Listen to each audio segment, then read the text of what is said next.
ভারতীয় কর্তৃপক্ষের জোরপূর্বক পুশ ইন করা ৭৫ জন বাংলাদেশি এবং ৩ জন ভারতীয় মুসলিম নাগরিককে উদ্ধার করে বাংলাদেশ কোস্ট গার্ড সাতক্ষীরার শ্যামনগর থানায় হস্তান্তর করেছে।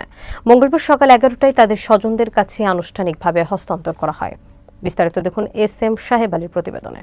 হস্তান্তর অনুষ্ঠানে উপস্থিত ছিলেন সাতক্ষীরা জেলা পুলিশ সুপার মোহাম্মদ মনিরুল ইসলাম, অতিরিক্ত পুলিশ সুপার মিথুন সরকার, কালীগঞ্জ থানার ওসি হাফিজুর রহমান এবং শ্যামনগর থানার ওসি হুমায়ুন কবির মোল্লা। কোস্টগার্ডের মিডিয়া কর্মকর্তা লেফটেন্যান্ট কমান্ডার হারুন আর রশিদ জানান, গত ৯ মে ভোরে ভারতের গুজরাট থেকে আটক করে সুন্দরবনের মান্দারবাড়িয়া চরে পুশ ইন করে ওই ব্যক্তিদের ফেলে রাখা হয়।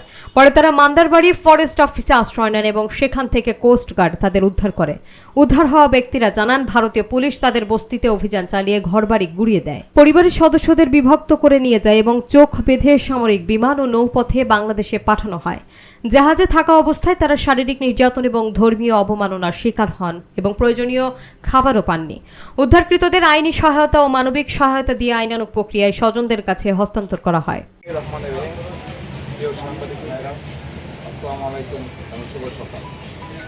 আমি lieutenant commander Abdar, operation officer Bangladesh coast guard Paschimbanga. গত ৯ মে ২০২৫ তারিখ রাতের অন্ধকারে বাংলাদেশ ভারত সীমান্তবর্তী মান্দারবাড়ি চরে ৭৫ জন বাংলাদেশি মুসলমান নাগরিক এবং ৩ জন ভারতীয় মুসলমান নাগরিককে জোরপূর্বক মান্দারবাড়ি চরে পুশ ইন করানো হয় ভারত ভাষ্যমতে। এবং তারা নিজের এখানে আমরা আপনাদেরকে যা বলছি, ইনিশিয়াল ইনভেস্টিগেশন যারা পাওয়া গেছে সব তাদের ভাষ্য। আমার পিছনে যারা দাঁড়িয়ে আছে তারা কিন্তু উদ্ধারকৃত ব্যক্তি বলব, যারা আমার পিছনে আছেন, কিছু সামনে বসে আছেন, তাদের ভাষ্য মতে এই ৩ জন যে ৩ জন ব্যক্তি ৭৮ জনের মধ্যে তারা দাবি করে যে তাদের বাড়ি হচ্ছে ইন্ডিয়াতে। যেহেতু ভারতে তাদের বাড়ি তারা স্বীকার করেছে, এই কারণে তাদের বিরুদ্ধে একটা নিয়মিত মামলা দায়ের করা হয়, যেটার বাদ আমরা এই বিষয়টা নিয়ে যে কর্তৃপক্ষের মাধ্যমে কথা বললে একটা সুবিধা হবে, আমরা সেরকম একটা করব।